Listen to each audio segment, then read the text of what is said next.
Can you believe in something that hasn't taken place yet? Well, that is the whole meaning of belief.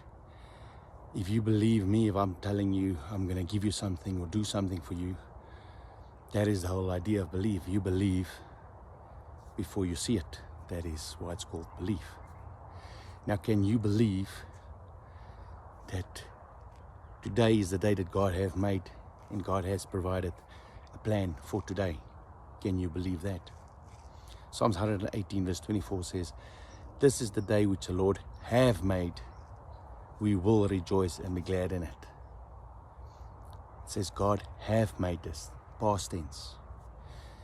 He uses the same terminology when he comes to Abram in Genesis 17. And he says in verse 5, "Neither shall thy name any more be called Abram, but thy name shall be Abraham, for a father of many nations hath I made thee." God is telling Abram, says, you used to be called Abram, but now your name is going to be Abraham, which means father of many. People are going to refer to you as the father of the nations. But they're going to start calling you it now. They're going to start calling you the father of many nations right now, before you can see it. And it says that Abraham believed God. Now, can you believe that? If this is the day that God hath made. The Amplified actually says this is the day that the Lord hath brought forth. God has made this day to happen. It's like saying that your bad diet have brought sickness, brought forth the sickness. It is the cause. That is the cause of what you're seeing now. The bad diet is the cause of the sickness. Now, it's saying that God is the cause of this day. God is the reason behind this day. He hath made this day. He has brought it forth. He's brought it forth for you. And it says you can rejoice. So now why must you rejoice? Because God, you know that the thoughts that God hath for you is good thoughts and thoughts of peace and not of evil, and to give you an expected end. Jeremiah 29:11. So you know these things, so you can rejoice. But it goes on to say in verse 25, it says, "Save me, O Lord, I beseech you. Send forth your prosperity." Now you might say, but hold on. So I should rejoice, but now I'm asking for something. I'm asking God to save me. I'm asking Him to prosper me. I'm asking Him to cause me to be successful. Now that is what faith is. Remember, Hebrews 11 verse 1 says, "Now faith is the substance of things hoped for," past tense, "the evidence of things not seen." See, this is the brilliant thing. It's like, now faith, you're going to believe now in what is not seen. You see, in Romans 4:17, it says, "As it is written, I have made thee a father of many nations, according to that which was spoken, so shall thy seed be. Who call of those things which be not as though they were." Now there's the thing, who call of the things that be not as though they were. God calls those things which be not as though they were. God has called you to be successful today, and you might say, but it doesn't look successful.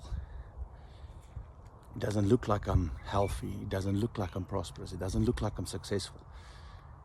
It doesn't look like I'm going to have children. I said, no, but God has already called it. I call it that you're going to have a good day. So God calls it that you're going to have a good day. But now, faith, now you have to ask and receive. Now you have to believe. The Bible says you don't make repetitions with great words and that, because the Father already knows what you need. Now, if He knows what you need, why should you still ask? Because you are acting in faith. If you just receive without asking, you might not know where it comes from, and you think it's just general. So how do you know if you've got answered prayer if you don't ask? You need to ask for your healing. You need to ask for your prosperity. You need to ask for God to save you. You see in 1 Corinthians 10 verse 13, it says that the trial of your faith, there's no temptation taken you, but such is common to man. But God is faithful, who will not suffer you to be tempted above that you are able, but will with the temptation also make a way to escape, that ye may be able to bear it. It says that nothing that's going to come your way today is catching God by surprise. He's already got a plan. He's already got a solution. So isn't that great news? You can go through today, and it doesn't matter what comes up, you can be expectant and saying, right, Father, this situation comes up and I'm like, now save me, Father. Now let me prosper in this situation. Doesn't matter how bad it looks, doesn't matter how negative it is. You can rejoice already. That's why it says in James 1 verse 3, it says, now rejoice, my brethren, count it all joy when you fall into trials. You can rejoice because you've got opportunity now. You've got opportunity to see the hand of God in your life now. He says, if you go look at the Romans 4, where it says, for Abram did not consider his body now dead. Now dead. He didn't consider now being dead. He didn't look at his own body, what he saw now. It's like, right now I'm in a trial. He says, no. I'm going to believe now that God is going to come through. I'm going to believe now that God will make a way out. Can you believe? Trust in God.